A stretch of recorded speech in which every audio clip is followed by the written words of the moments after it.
النهاردة هنتكلم في موضوع يمكن مش كتير بيفكروا فيه قوي، اللي هو خطر التسونامي في البحر المتوسط.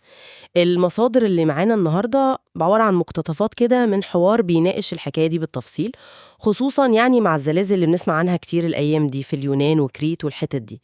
فالسؤال بقى، هل ده يعني خطر بجد ولا مجرد كلام وتهويل؟ لا، هو بصراحة خطر حقيقي. ممكن يكون نادر، أيوة، بس حقيقي. والحوارات دي بتوضح أبعاده كويس. الفكرة ببساطة إن منطقة المتوسط دي جيولوجيا منطقة نشيطة، يعني فيها زلازل وبراكين وكده. فأي هزة عنيفة أو لا قدر الله انفجار تحت المية ممكن يعمل موجات تسونامي. تمام. والمصادر دي بتشرح إن الزلازل القوية أو الانفجارات البركانية اللي تحت سطح البحر هي دي اللي ممكن تسبب تسونامي. بس النقطة اللي لفتت نظري جدا واستغربت لها كمان هي إن صغر حجم البحر المتوسط ده طلع مش ميزة في الحالة دي. أنا كنت فاكرة العكس بصراحة. بالظبط، ودي نقطة مهمة جدا فعلا، يمكن أخطر معلومة في الموضوع ده كله. ليه بقى؟ لأن المسافات قصيرة، يعني بين الأماكن اللي ممكن يحصل فيها زلزال، زي مثلا حتة قريبة من كريت، وبين السواحل بتاعتنا المسافة قليلة قوي لو قارناها بالمحيطات. فده معناه إن الموجة لو اتكونت يعني ممكن توصل للشواطئ في وقت قليل قوي. وقت قليل قد إيه يعني تقريبا؟ بنتكلم ممكن في أقل من نص ساعة في بعض الحالات. يا خبر، أقل من نص ساعة؟ ده مرعب بجد، يعني مفيش وقت خالص للتحذير تقريبا. طب ده يخلي مين أكتر ناس معرضة للخطر؟ يعني بنتكلم عن سواحل زي اسكندرية عندنا في مصر، أو سواحل لبنان وسوريا وليبيا وتونس؟ للأسف الأماكن دي كلها قريبة قرب جزيرة زي كريت مثلا من السواحل المصرية والليبية. ده بيخليها في خطر مباشر لو حصل زلزال كبير هناك. والمصادر دي مش بتتكلم عن احتمالات نظرية وخلاص، لا، دي بتفكرنا بحاجات حصلت قبل كده فعلا. زي إيه مثلا؟ أشهر مثال يمكن تسونامي سنة 365 ميلادي.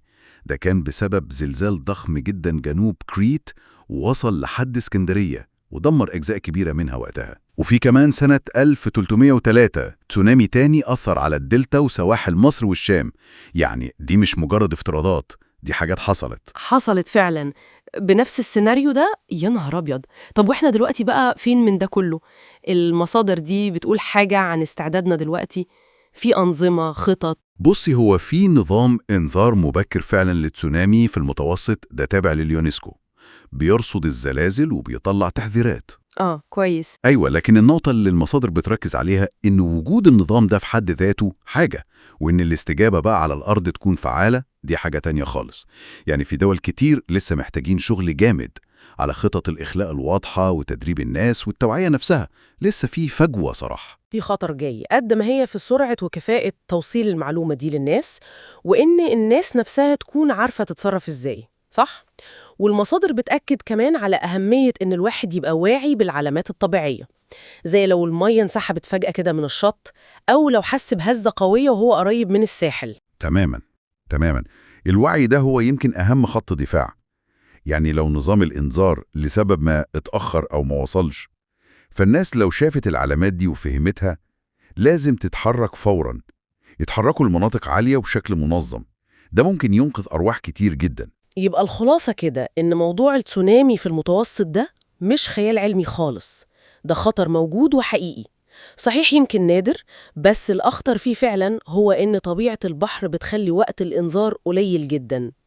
والمشكلة كمان بتزيد لما نعرف إن ممكن يكون في ضعف في الاستعداد في أماكن كتير، رغم إن التاريخ بيقول إن الكارثة دي حصلت قبل كده. بالظبط، هو ده الكلام. الخطر موجود، لكن هل هيتحول لكارثة ولا لأ؟ ده بيعتمد بشكل كبير قوي على استعدادنا إحنا. الإهمال أو ضعف الاستعداد هو اللي بيحول أي ظاهرة طبيعية لكارثة، مش الظاهرة نفسها. تمام.